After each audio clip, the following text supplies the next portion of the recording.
It is vital for technicians to thoroughly diagnose a vehicle from bumper to bumper to detect all possible issues. To accomplish this, they must examine both the tractor and the trailer. So today, we're in the field to help you with the process of connecting JPRO to a trailer using Noregon's TDA device, which stands for Trailer Diagnostic Adapter. To connect JPRO to a trailer, we advise that you close all the windows on your computer. This will help create a smooth connection process. Be sure to download and install all drivers before beginning.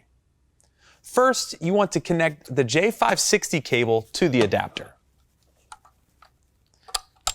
Push it all the way in to make sure that you have a secure connection and lock that down.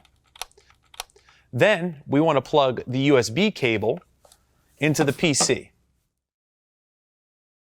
And finally, we'll connect the J560 connector to the trailer.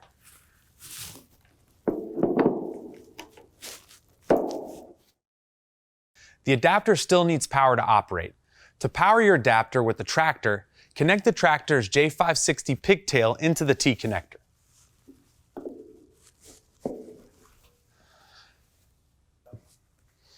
Then turn on the tractor's ignition to supply the power.